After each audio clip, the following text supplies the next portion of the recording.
Bien, perfecto, todo bien entonces.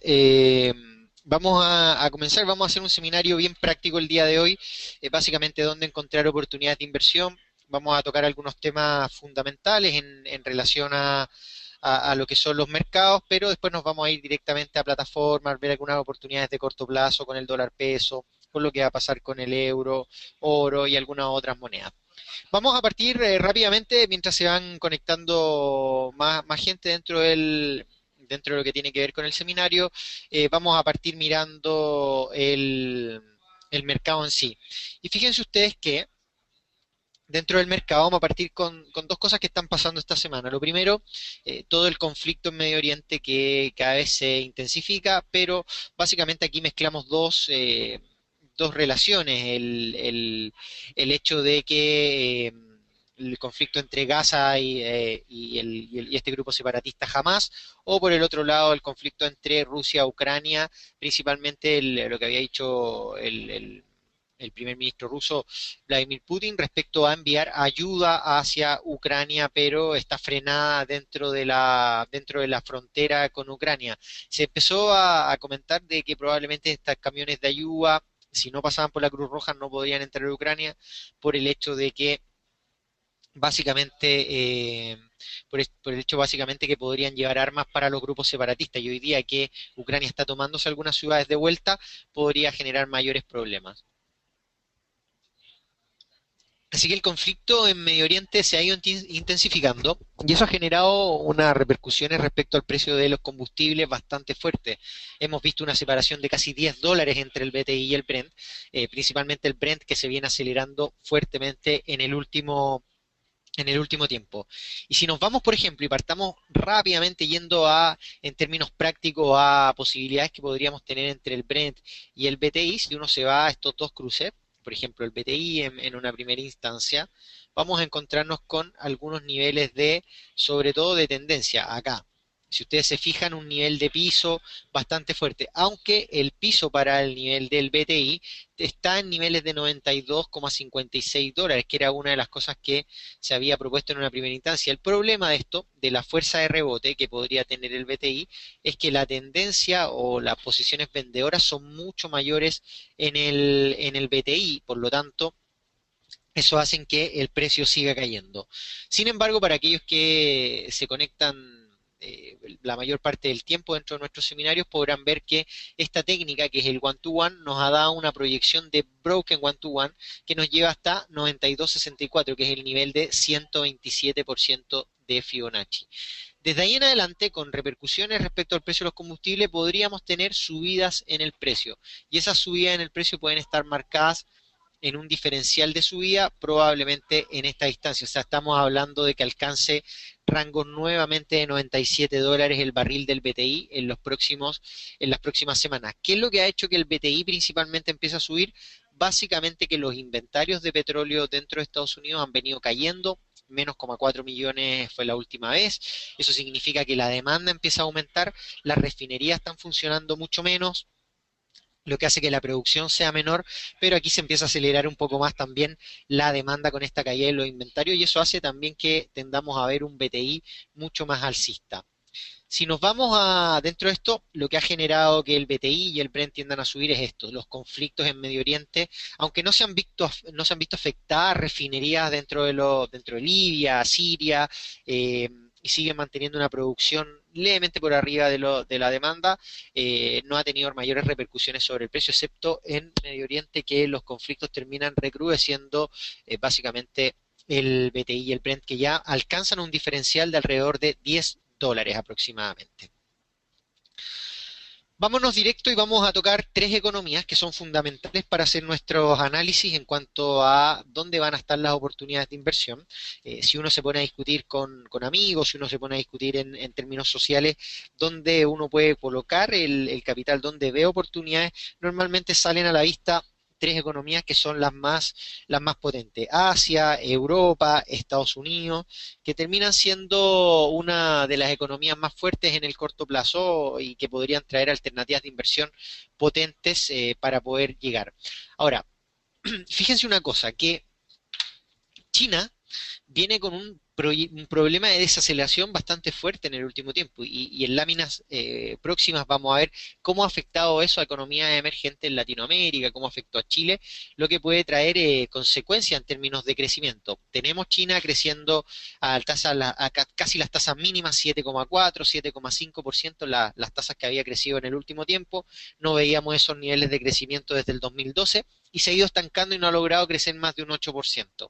Sin embargo, lo que ha aportado dentro de las expectativas una mejora es esto, de que de abril en adelante los PMI de manufactura en términos del sector público han crecido de 50 puntos a 51,7.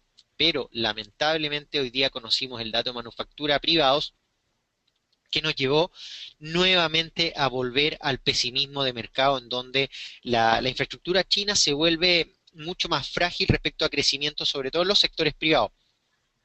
Estamos hablando de una caída lo suficientemente fuerte. Ahora, ¿por qué este indicador es importante? Porque representa alrededor de un 50-60% de lo que representa el PIB de un país. Entonces, si ustedes tienen manufactura, tienen producción, van a tener demanda interna, y eso significa consumo, y recuerden ustedes que el consumo es el que al final termina generando crecimiento en una economía en torno al 50-60% del PIB representa el consumo. Así que seguimos creciendo en China en términos de manufactura, pero en términos del PIB nos seguimos estancando en 7,5. De todas maneras, las proyecciones de crecimiento de China siguen abundando en torno al 7,6, 7,4% en el último trimestre del año, lo que nos daría un promedio de crecimiento alrededor de un 7,5 durante el año. Eso hace que vayamos creciendo básicamente gradualmente, pero con niveles inferiores mucho menores a los que empezaba a proyectar el mercado, cerca de los 7,4% aproximadamente.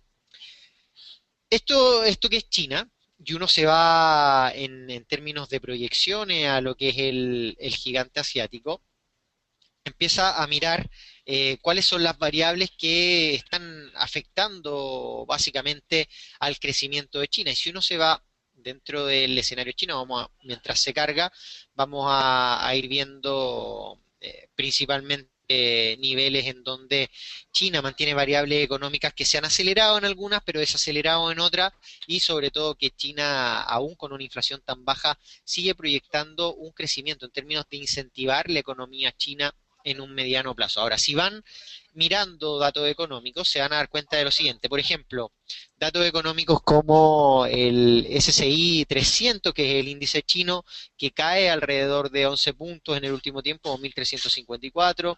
Van a tener una tasa de año que está alrededor de los 4,27, en términos de deuda sobre el PIB, de lo que produce solamente un 15%, ya vamos a entrar a Estados Unidos y les va a sorprender realmente la deuda que mantiene sobre el PIB. En términos de población, el dato del PIB, 7,7% en año, eso hace que ciertas variables económicas hayan mejorado, pero si uno se va a lo medular en términos del PIB, exportaciones e incluso importaciones, se puede dar cuenta que en términos de exportaciones viene trayendo una pequeña desaceleración, aunque en el último mes ha reportado muy buenos datos, sobre todo importaciones. Pero hoy día el mercado está pendiente de China, pero de datos de importaciones. ¿Por qué? Porque China cambió su paradigma. Acuérdense ustedes que hace 10 años atrás China necesitaba exportar lo suficiente porque vivía de un yuan depreciado, lo que significaba que economías de todo el mundo compraban en China y eso hacía que China tendiera a crecer. Pero hoy día, cuando ese crecimiento era sobre el 10%, más de dos dígitos, era perfecto concentrarse en exportaciones. Pero hoy día que está creciendo 7,4, 7,5%, el mercado se concentra en las importaciones. Y acá, como ustedes pueden ver en importaciones, si tomamos por ejemplo el último año, se van a dar cuenta que el actual, este naranjo, ha caído a menos 53, menos 1,53 las exportaciones dentro de lo que lo esperaba el mercado en 3%. Entonces, termina siendo un dato lo suficientemente malo como para llevar abajo las expectativas de que la demanda interna en China se ha reactivado. Por eso es tan importante el dato de China en términos de importación. Ahora, si ustedes miran exportaciones, se van a dar cuenta que las exportaciones en China en el último año crecen y crecen muy fuertemente. Aunque crecen por debajo de lo esperado por el mercado en algunas ocasiones, el último dato fue sorprendente, 14,51 las exportaciones chinas, y eso hace que China se vuelva y se vuelque en un sector económico en donde tiene crecimiento, pero ojo que hoy día el mercado, con una tasa de crecimiento tan baja, se concentra en la demanda china y esa demanda china es la que está cayendo absolutamente. Vámonos a Estados Unidos. No sé si alguien tiene alguna pregunta hasta el momento que quiera hacer respecto a la economía china, cómo vamos viendo algunas percepciones de crecimiento.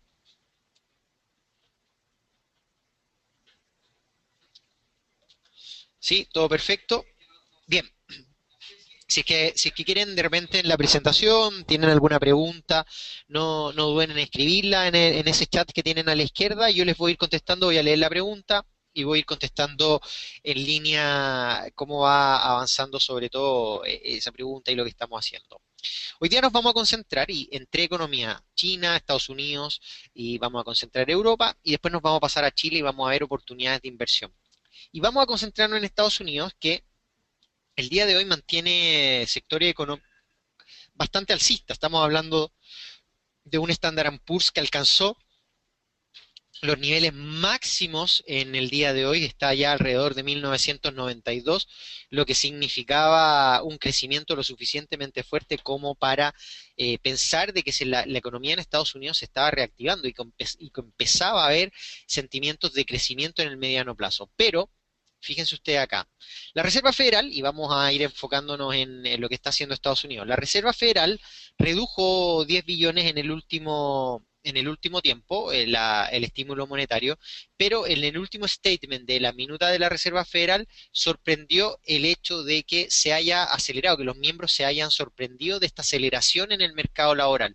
Estamos hablando de que está creciendo a tasas lo suficientemente potentes como para pensar que Estados Unidos va a crecer en torno al 2-3% este año. Vamos a partir con los gráficos a la derecha. Vamos a partir con el PIB de Estados Unidos. Primer trimestre de Estados Unidos, 2,1% negativo. Segundo trimestre, un 4%. Este es el dato preliminar que mantiene. Estos ya son datos definitivos. El último es dato preliminar. Si este dato sigue aumentando, y vamos a ver que si cuando desglosemos este PIB, nos vamos a dar cuenta que es muy probable que se corrija a la baja el crecimiento, vamos viendo una suerte de expectativa en torno a que esté creciendo alrededor de un 2% el dato del PIB de Estados Unidos hasta el momento, por lo menos en los 2 trimestres. El problema se presenta en que cuando uno evalúa el último trimestre, se da cuenta de que la demanda interna cae a 1,85. Esta parte azul que ven ustedes es una demanda interna negativa. Y acuérdense ustedes que el consumo, la demanda interna, representan alrededor de un 50-60% del PIB de una economía. Por lo tanto, cuando se desacelera, es muy probable que el PIB tienda a caer. Ahora, fíjense en este dato de acá, que son básicamente el gasto personal, tenemos también las inversiones, esto verde termina siendo inventarios, entonces hay una gran acumulación de inventarios que está, pero a mí me preocupa este dato, la que son la demanda interna en términos generales y sobre todo las importaciones que siguen mostrando una demanda interna negativo con las importaciones. Así que mucho ojo con lo que estemos viendo, el sector de importaciones cayendo en Estados Unidos.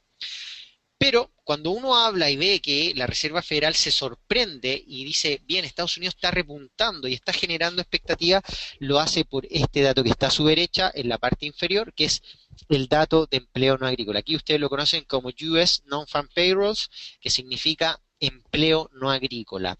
¿Qué pasa acá? Estados Unidos, el último dato fue de 209.000 creaciones de empleo, lo que significaba dentro de las estimaciones un poco más bajo de lo que esperaba el mercado en términos de media. Pero aquí hay una noticia positiva, que en los últimos 6 meses el promedio de creaciones de empleo no agrícola es de 244.000 creaciones de empleo no agrícola. ¿Qué significa esto en particular? Fíjense ustedes una cosa, que cuando Estados Unidos y la Reserva Federal se sorprende respecto a los datos de crecimiento del mercado laboral, se refiere a esto. Estados Unidos necesita crecer por más de 4 o 5 meses consecutivos por sobre 200.000 creaciones de empleo para crecer en su economía un 2,5 a un 3% aproximadamente. Por eso hay tanta expectativa en donde Estados Unidos podría crecer un 3, un 4%. Ahora, hay algo muy distinto a creer cómo está la economía de Estados Unidos e ir a invertir en bolsa. Hoy día hay dos factores, porque separamos lo que es la bolsa, separamos lo que son las monedas en particular, porque tienen comportamientos totalmente distintos. Habíamos visto, si ustedes toman el rendimiento de la bolsa en los últimos 20 días, es 0% la bolsa de Estados Unidos. ¿Por qué? Porque los primeros 10 días cayó 4,3% y los segundos 10 días recuperó 4,5% aproximadamente. Por lo tanto, ha recuperado todo lo que perdió en las últimas semanas de julio, con la expectativa de un empleo no agrícola, datos de PIB mucho más bajos. Entonces, eso hacía que Estados Unidos tendiera a proyectar básicamente unas caídas en las bolsas en general. Hoy día hemos visto una recuperación tremenda en Estados Unidos. Y si nos vamos, por ejemplo, al Standard Poor's, que es uno de los instrumentos que más se va a revisar respecto al crecimiento, nos vamos a dar cuenta cómo rompe acá. Fíjense ustedes los niveles máximos que alcanza el precio del Standard Poor's. 1991 había sido el máximo que alcanzó en junio, hoy día está superando levemente esos niveles. Y aquellos que habían estado en el seminario de la mañana, nosotros dijimos que hay una posibilidad de invertir en Standard Poor's o en bolsa a nivel internacional, pero hay una probabilidad grande de que el precio comience a caer desde estos niveles de techo. La pregunta es, ¿quién se atrevería a comprar en niveles de techo sabiendo de que Estados Unidos en particular, va a probablemente con estos buenos datos económicos subir la tasa de interés? Y aquí nos vamos a la tasa de interés y después nos volvemos al Standard Poor's. Desde el año 2008, Estados Unidos cayó en la tasa de referencia rectora de la Reserva Federal desde 5,25% en un año hasta 0,25%, manteniéndolas desde el 2009, finales del 2009, sin modificaciones hasta el día de hoy. Eso provocó que la tasa de interés de política monetaria del Banco Central cayera a 0,25. El problema es que con estos buenos datos económicos, lo que estamos viendo es que hay una posibilidad de que Estados Unidos vuelva a recuperar esas tasas de interés a un 0,5% o a niveles de 1,5%, como explicaba Janet Yellen, de aquí hacia finales del 2015 probablemente. La pregunta es, ¿cuándo van a subir las tasas de interés? ¿Y por qué es tan importante esto? Porque hay un efecto carry rate hacia las bolsas en particular. Estamos hablando de que el Standard Poor's podría generar caídas en el precio. Como la especulación de mercado apunta a que a mitad del 2015 las tasas de interés van a subir aproximadamente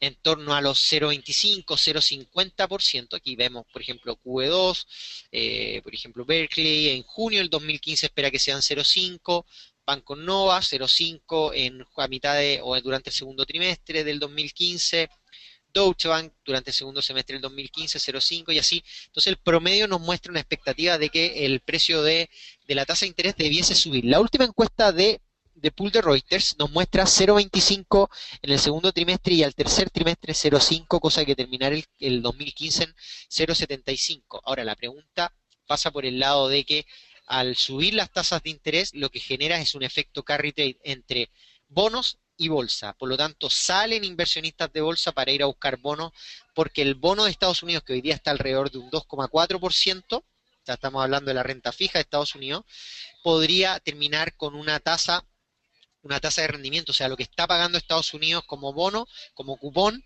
alrededor de un 3 o un 3,5%.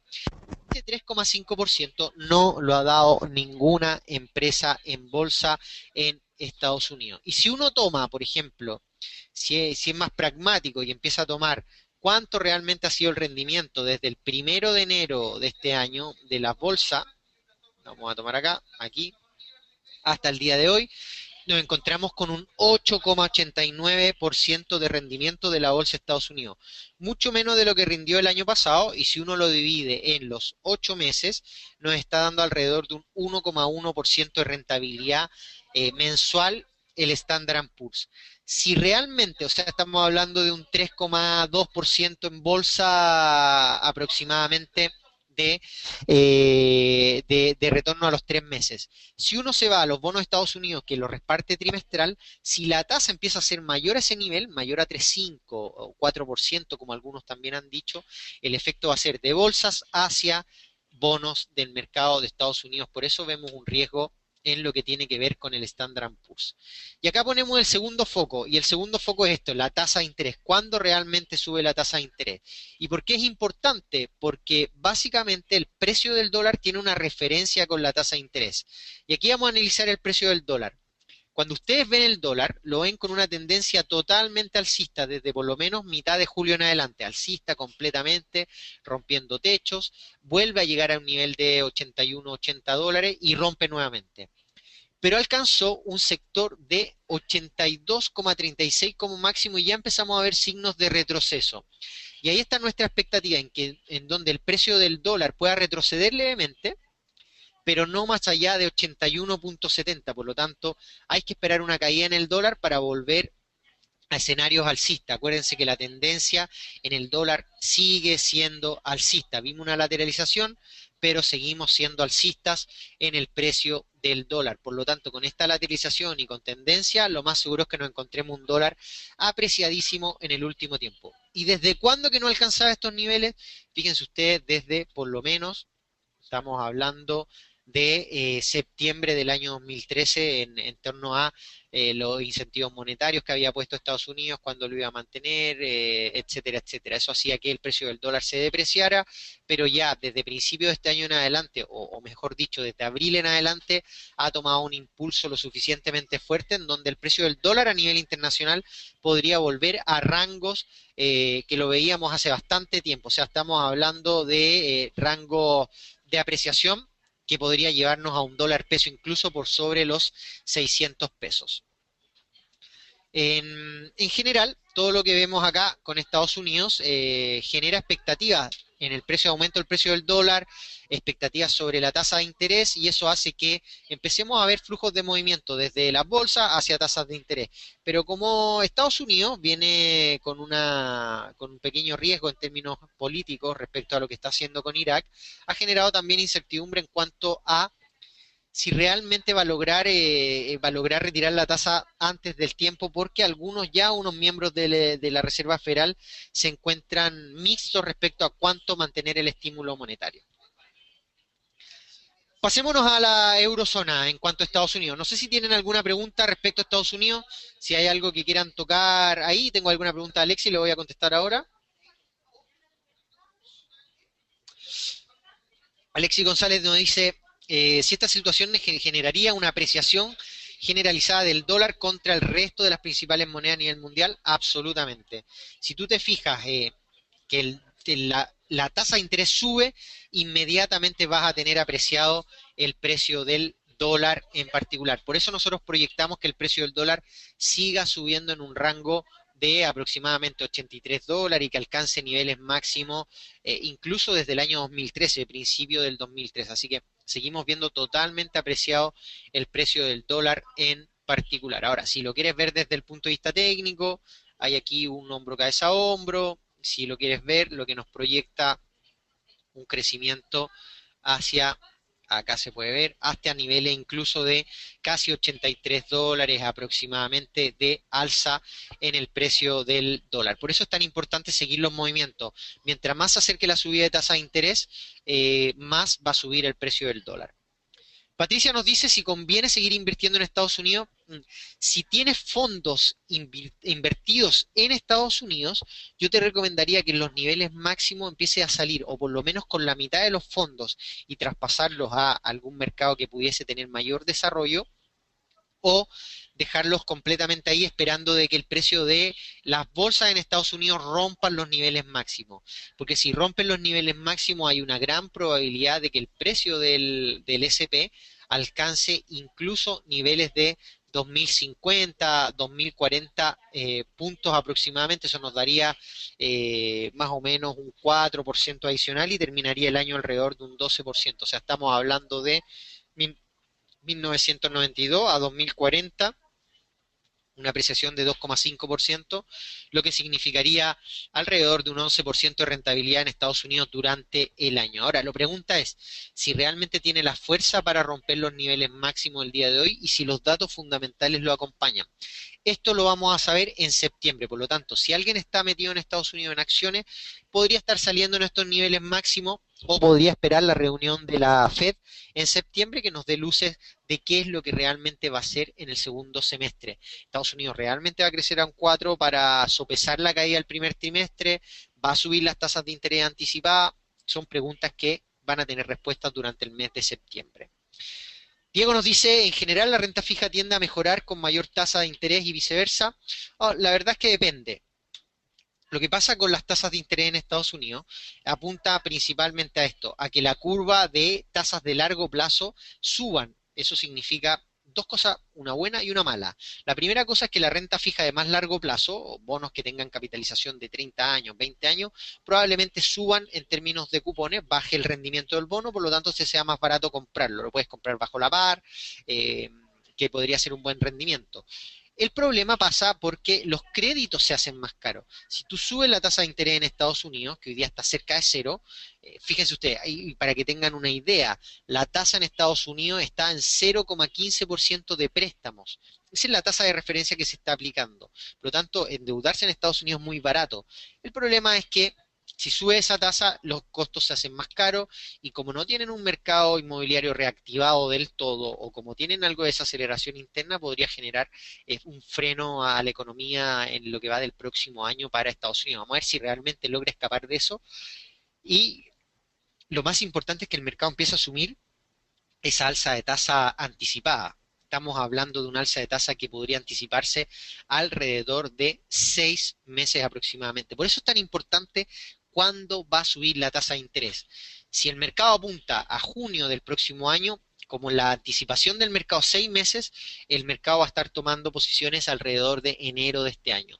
Pero si el mercado lo adelanta a marzo de este año, lo más probable es que esa anticipación de subidas de tasa y lo que significa el efecto carry trade se adelante al mes de al mes de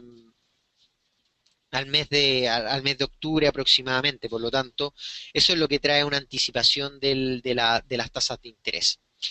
Ignacio dice, ¿en qué más recomendable invertir en Estados Unidos, Europa, seguir invirtiendo en este país? Ya vamos a llegar a esa pregunta, vamos a contestarle, Ignacio, al final del seminario. Nos queda todavía ver Europa y nos queda ver también Chile en términos de decisión. Ya llegamos a Estados Unidos, vamos ya a China y vamos a llegar a Europa y vamos a llegar también a Chile, que nos va a tomar un poco más tiempo. Sergio Maureira nos dice, ¿cómo afectaría el alza de tasa a la salida de la bolsa Alibaba? No tiene un efecto todavía, Sergio, así que Alibaba se va moviendo por dirección propia. La salida de Alibaba no debiese tener un efecto. Lo que pasa es que el efecto que podría tener es que justo Alibaba cuando salga se encuentre en un escenario en donde la bolsa empiece a caer fuertemente, que tenga caídas de 4 o 6%. Eso significa que el mercado no va a comprar Alibaba en su salida como lo hubiese hecho con una bolsa alcista totalmente.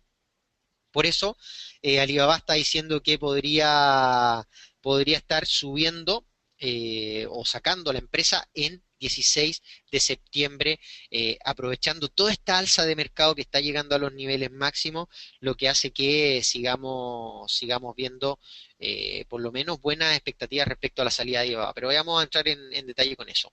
Eh, Vámonos adelantando, vamos a Europa. Europa el 7 de agosto, que fue la última reunión del presidente del Banco Central Europeo, nos dio 5 o 4 puntos fundamentales. Primero, que hay una desaceleración en el crecimiento de Europa. Lo mostró en esa reunión y datos que hemos visto de Alemania, como ustedes ven acá abajo en lo que escribí, Alemania crece menos de lo esperado y los últimos datos no muestran una mejora porque las exportaciones, como Rusia vetó las importaciones desde Occidente, Alemania inmediatamente resintió esa medida y cayó en exportaciones un 15,5%. Lo primero, exportación de alimentos. Lo segundo es que el último PIB de Alemania fue un negativo, fue un 0,2% y Alemania era lo que venía sosteniendo Europa en general en términos de crecimiento. Por lo tanto, esto le está pegando fuerte a Europa en términos de desaceleración y eso hace hincapié al primer punto.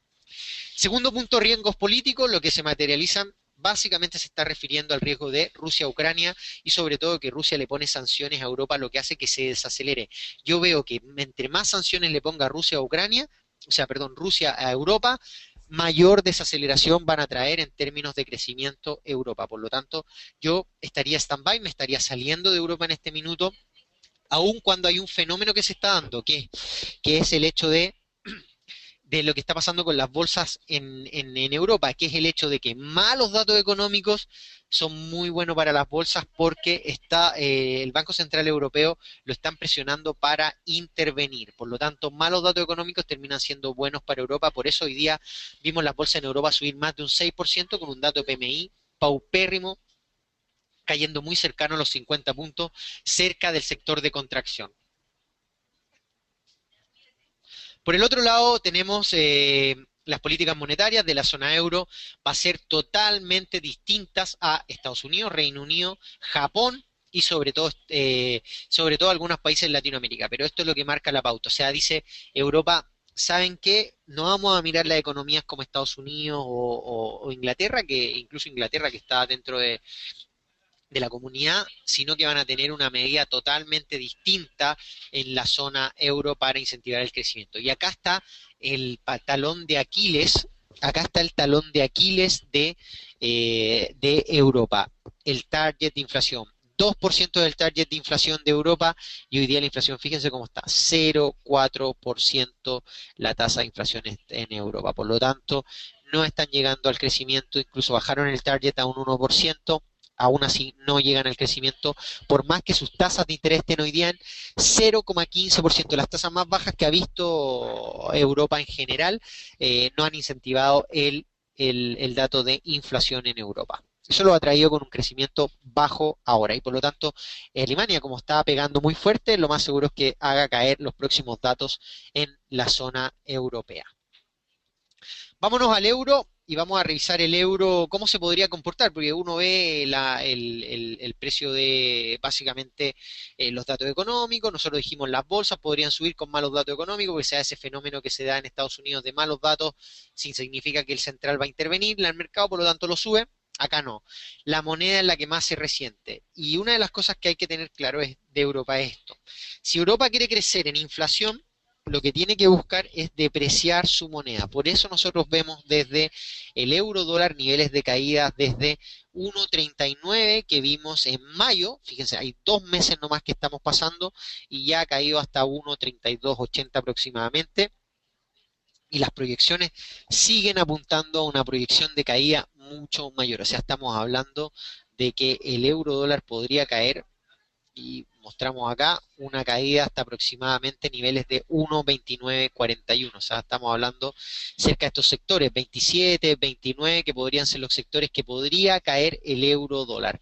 Yo tendría solamente cuidado con esta tendencia que se da acá, que rompió, y eso hace que nosotros nos hubiésemos posicionado desde 1,34 vendidos absolutamente en el euro dólar y vamos a mantener esa venta por la tendencia bajista, lo que nos puede llevar a 1,2920 o a 1,27 durante los próximos meses para el precio del euro dólar. Y eso es lo que está pasando con Europa. Entonces la pregunta es, ¿invertir en acciones en Europa? Probablemente sí. ¿Invertir en moneda en Europa comprando euro hoy día? No. ¿Por qué? Porque las proyecciones siguen apuntando a una depreciación hasta niveles de 1,29 aproximadamente. Si sacamos la diferencia aproximada de 1,32 hasta 1,29, estamos hablando de un 2,4, 2,5% de depreciación adicional para el euro dólar en sí. Así que mucho cuidado porque el euro dólar podría seguir con un escenario totalmente bajista. Vámonos a Chile, y Chile es lo que pone la gota o el punto negro en este sentido, y es el dato del PIB. 2,6% fue el primer trimestre, 1,9% el segundo trimestre, lo que significa que viene una desaceleración absolutamente para el PIB. Y ahora, más allá de lo que está diciendo el gobierno, que la desaceleración partió el 2012, salió la CEPAL a apoyar ese movimiento, fíjense en los datos. El crecimiento que nosotros teníamos del 2011 en adelante, o fíjense, del 2010 era 6, 7, 8, 9% casi en algunos trimestres, cayó a 6, 4%, pero se mantuvo en los rangos más altos. Fíjense en la crisis subprime como caímos a menos 2,5%, pero la desaceleración se acentúa acá. Cuando nos manteníamos sobre un 4%, podíamos seguir creciendo, se estabilizaba, pero hoy día tenemos claramente una caída desde 4 o 5% incluso el último trimestre del 2013 a un 1,9%. Entonces, que no nos engañen lo que está diciendo el gobierno el día de hoy, en el sentido de que se ha desacelerado de antes, sí, se desacelera, pero es muy difícil comparar una desaceleración de 0,5 cuando estamos creciendo un 6 a cuando estamos creciendo a un 2% en el escenario más bajo que ha tenido Chile. Una de las cosas que ha frenado el Banco Central en seguir bajando tasas es esto, la inflación. ¿Por qué no la ha bajado 0,5? Porque tiene una inflación alta. Por lo tanto, no quiere generar mayores presiones inflacionarias en el mediano plazo. El problema, y tal como lo habíamos planteado en un principio, es que todo el mundo cree que bajando la tasa de interés de referencia del Banco Central, Chile va a acelerarse y va a crecer la economía. No. Y ahí salió Rodrigo Vergara diciendo que no esperen que solamente bajar las tasas de interés por parte del Banco Central ayuden a la economía. Hay que hacer mayores cosas. Tenemos que ver lo que pasa con el gobierno, el gasto público, crear empleo. Las proyecciones de desempleo apuntan 8, 9%, incluso los más pesimistas para final del gobierno. Eso sí que sería lo peor que podría pasar, que nos desaceleráramos en términos de crecimiento, de creación de empleo, aumentáramos el desempleo. Ahora fíjense en China y mezclamos. ¿Cómo afectó China a la TAM? A la baja, absolutamente a la baja. Los últimos años hemos hecho que, y sobre todo crecer América Latina bajo el 2%. Por lo tanto, Chile está creciendo bajo lo que crece América Latina. Colombia está creciendo más de un 4, Perú creciendo más de un 4, Brasil crece por debajo de un 2, sí, Argentina tiene un crecimiento muy bajo y así sucesivamente. Por lo tanto, Chile se encuentra en la parte mala de Latinoamérica en términos de crecimiento, por debajo incluso lo que promedia Latinoamérica. Y eso se ha resentido con la caída de China desde el 2010 en adelante a América Latina en general. Estas son de la presentación de Rodrigo Vergara, salió hoy día, si la quieren la pueden encontrar en el Banco Central. .cl está en la presentación y van a ver más datos económicos. Y fíjense aquí, datos del PIB. 2013 4,9, 3,8, 5%, 2,7, 2,4, 2,5. O sea, la mitad de lo que crecimos en el 2013 en este año. Así que la desaceleración se acentuó, sí, pero a finales del 2013. Por el otro lado, minería a la baja, tenemos sector industrial, comercio a la baja también, y fíjense ustedes cómo se acentúa en el último tiempo. La demanda interna cae en el último tiempo desde 1,8, o perdón, desde menos 0,2 a menos 0,9, por lo tanto en los últimos dos trimestres se acentúa la demanda interna, la caída, y esto es lo que ha generado mayor presión para que la economía se desacelere. Y ahí están las políticas monetarias que tendría que incluir. Si uno se pregunta si realmente estamos llegando a un piso en Chile de crecimiento, la verdad es que no. Creo que podríamos estar muy cerca, pero todavía falta un poco para llegar al piso. Todo va a depender de lo que suceda el segundo semestre, pero tal como venía el primero y con un mes de septiembre, con un mes de julio y agosto bajo, lo más seguro es que comencemos con el pie izquierdo el segundo semestre para Chile con un crecimiento incluso menor que un 1,9 o por debajo de un IMASEC más bajo que un 1%. El sector privado y la formación bruta de capital fijo son lo que más le han pegado al sector económico nacional, y esto es lo que ha traído a la baja el crecimiento y sobre todo la demanda interna. Y esto es lo que ha pasado con Chile. No quiero meterme en más variables de Chile porque ya muchos han evaluado. Estamos en desaceleración, no hay más que mirar. La demanda interna es el principal factor de desaceleración, sí. Hay que retomar la confianza en términos de consumidores, sí, pero el gobierno no lo está haciendo muy bien en el último tiempo y se ha dedicado a justificar este bajo crecimiento más que a incentivar o a tener un plan de crecimiento en el corto plazo para la economía. Así que esto está reflejándose. ¿Cómo se refleja en particular en el mercado? Vámonos al dólar peso chileno, que es lo que nos acompaña y nuestra moneda de sensibilidad respecto a cómo está el mercado. Vamos a partir mirando, y voy a irme a la presentación antes de eso, porque vamos a mirar cuál es la depreciación de la moneda. Hoy día salió un artículo en el Mercurio, aquellos que lo han visto, que la moneda chilena se depreció y está en el sexto lugar de las monedas depreciadas en el mundo. Pero es la primera, si ustedes toman un comportamiento de economías similares, es la primera que más se deprecia. Y acá está el problema. Chile se desacelera y los factores que están desacelerando el peso son internos, la mayoría de ellos. Solamente el dólar se ha apreciado 3% este año, no más que eso. Por lo tanto, el 10,67% que se deprecia el peso tiene una gran influencia de factores internos. Cuando vemos esta variable, nos vamos directamente al peso, a la evaluación. ¿Qué más podría subir el peso? ¿Podríamos reflejar escenarios alcistas adicionales para el dólar peso chileno? Absolutamente.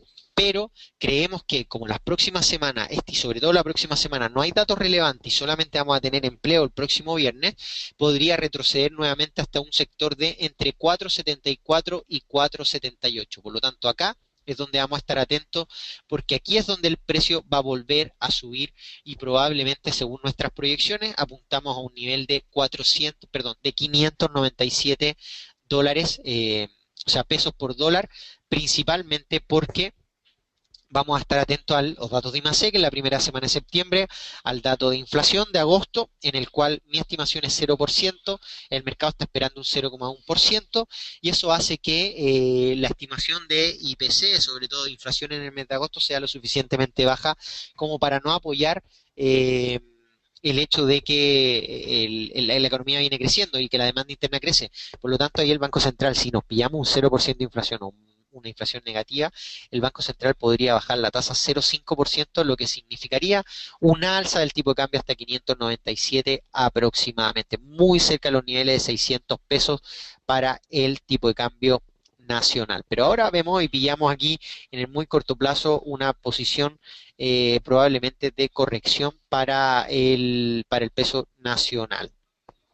Y aquí nosotros vemos toda la depreciación que ha tenido y lo que sucede con el dólar. Acuérdense ustedes que el dólar está en este minuto cayendo y probablemente caiga. Eso hace que nosotros aprovechemos esta caída del dólar para el dólar peso chileno.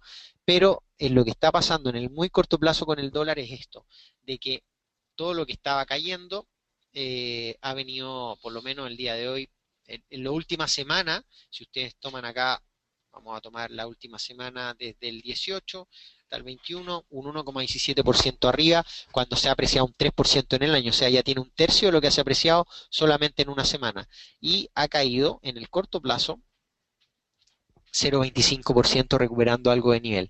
Si logramos ver mayores caídas en el precio, lo más probable es que este nivel logre caer hasta aproximadamente sectores de 81,75 y esos son la banda que estamos esperando para aprovechar la caída del dólar peso chileno y nosotros aprovecharnos de esa caída para poder comprar en términos de proyección. Ahí hay una oportunidad interesante de inversión, pero se va a dar, yo les diría, y voy a poner el calendario acá, la próxima semana que tenemos pocos datos, al 29 que tenemos desempleo, y ya la semana de 1 de septiembre vamos a tener IMASEC, y la segunda semana de septiembre, el lunes, vamos a tener IPC, el 8, y el 11 vamos a tener la decisión del Banco Central de si baja o no baja la tasa. Por lo tanto, acá yo me concentraría entre el 25 en adelante en empezar a entrar en dólar peso chileno aprovechando las caídas que podría tener a principios de la semana. Así que mucho ojo con lo que suceda con el dólar peso chileno en este sector.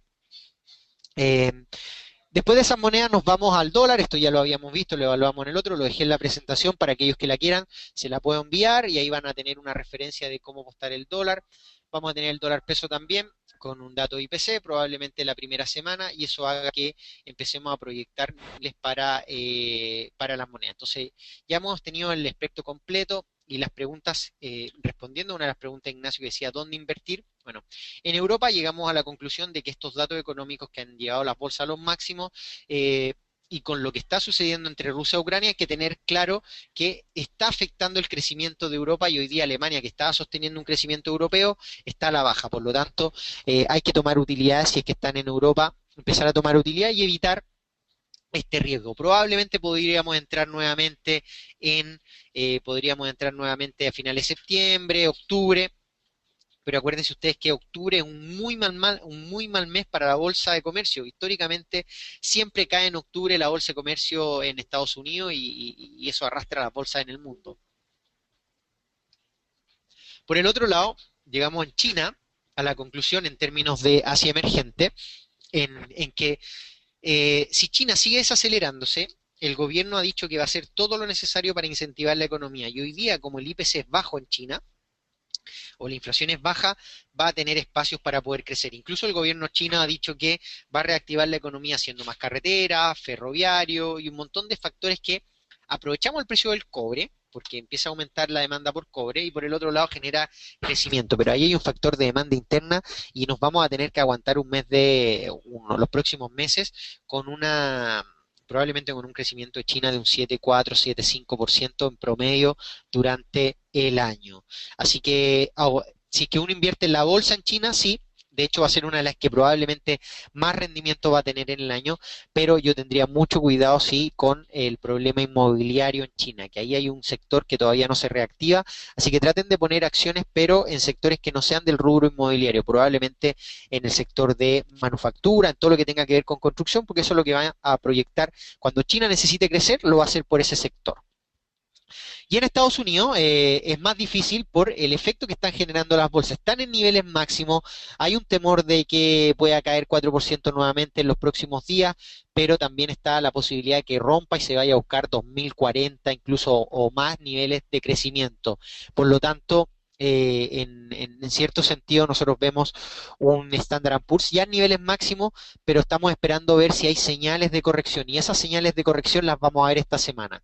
Si el Standard Poor's termina con un escenario probablemente por debajo de 1991 y da signos de girarse, lo más seguro es que empiece a girar y vaya a buscar nuevamente 903, lo que nos acompañaría con un 4% de caída adicional en el estándar. Pero si es que rompe, yo creo que Standard Poor's podría seguir subiendo. Lo que hay que tener claro acá cuando salirse de bolsa es cuando realmente Estados Unidos va a subir la tasa de interés, porque eso es lo que va a reflejar si el efecto carry trade de economía se va a ir hacia los bonos de gobierno, a estos bonos de 10 años, los Treasury, que podrían asumir un cupón mucho más alto, 3,5, 3,4% incluso, y en eso la bolsa no va a poder competir y ese efecto carry trade se va a sentir en el próximo tiempo. Bueno, estimados, les voy a dejar acá en el chat el mail office@xdirect.cl, ahí van a poder pedir la presentación. Básicamente la presentación que tengo acá, le dejé todo lo que hablamos, todo lo que revisamos en términos de mercado, está en la presentación, los datos económicos, crecimiento, cómo va a ir, algunas expectativas, y eso se los podemos entregar para que ustedes también vayan teniendo como fundamental parte de lo que está pasando hoy día en el mercado. Ahora, no se olviden de seguir monitoreando datos económicos, seguir monitoreando los inventarios, todas estas oportunidades que se han dado, donde mirar, tiene cierto recelo en Europa. Estados Unidos está en máximo, Chile viene con una contracción, una desaceleración bastante fuerte y eso hace que no empecemos todavía a entrar. Por eso la bolsa en Chile se ha mantenido por debajo de los 4.000 puntos porque no tiene sentido seguir mostrando esos niveles. Claudio nos dice si podemos mencionar Alibaba, Apple, Yahoo. Me encantaría, Claudio, pero vamos a hacer un seminario la primera semana de septiembre donde vamos a tocar de lleno Alibaba y Yahoo sobre todo.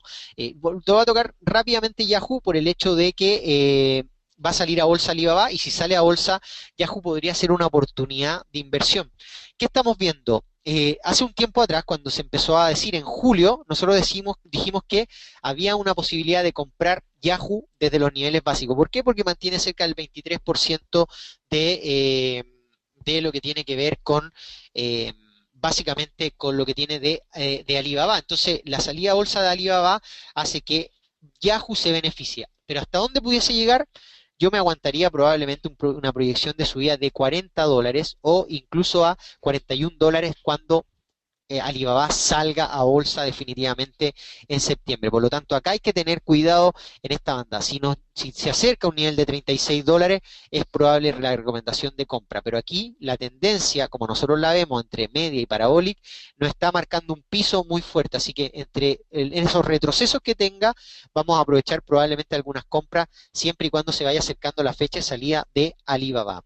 Y Alibaba, para qué decir, uno de los gigantes del sector retail en Internet más fuertes que tiene China, es mucho más grande que Amazon, va a generar la mejor expectativa de salida a bolsa en el mercado, una de las salidas a bolsa más caras de lo que ha ido de la historia, y eso va a traer consigo también un escenario de alza bastante interesante. Estábamos hablando de, fíjense que en Twitter, que no tenía un mercado definido, subió 90% en los primeros 3 días. Alibaba, que tiene un mercado definido y que saben por dónde va el crecimiento, incluso podría tener un crecimiento mayor a ese. Pero ya vamos a hacer un seminario de Alibaba y vamos a ver oportunidad de Yahoo por lo menos la próxima semana o la primera semana de septiembre. Y por el otro lado, Apple, que acuérdense ustedes que sale el iPhone 6 y que están en lanzamiento en los próximos días, y eso hace que hayan oportunidades para entrar en Apple principalmente. Ahora, Apple está rompiendo los niveles de $100 y eso significa que rompiendo $100 está rompiendo una barrera psicológica por parte del mercado. Por lo tanto, en términos generales vamos a empezar a ver muy probablemente un escenario en donde Apple principalmente tienda a seguir subiendo, sobre todo si las expectativas de salida a bolsa del iPhone 6 son buenas. El problema se presenta porque China ha venido restringiendo muy fuertemente la compra de activos de Apple por parte del gobierno. Entonces ahí, y aunque en Asia, que tiene el mayor consumidor de teléfonos en el mundo, Apple no ha logrado ser fuerte en ese mercado, así que, pero se puede presentar una oportunidad. Yo creo que si uno ve Apple, no lo mire en el largo plazo, sino que lo que tienes que ver con Yahoo, perdón, con Apple, es la salida a bolsa del iPhone 6. ¿Cuánto va a sorprender la salida a bolsa? Y ahí podría generar algunos dólares de ganancia. Yo les voy a decir a los chicos, aquellos que sean clientes, que les manden alguna oportunidad que tienen con Apple para que ustedes puedan entrar. Hay oportunidades que se van dando durante la próxima semana, se podrían. Y aquellos que no son clientes y quieran transar Apple, Alibaba, Yahoo o transar dólar peso, transar otras monedas, podrían hacerlo con nosotros. Así que traten de contactarse, yo les dejé Office ahí, si es que alguien está interesado lo puede hacer. Así que les mando un abrazo, les dejo la presentación para que la pidan a Office, se las mandamos por mail y cualquier cosa estamos en contacto en los seminarios de la mañana. Que tengan un muy buen día, un abrazo a todos.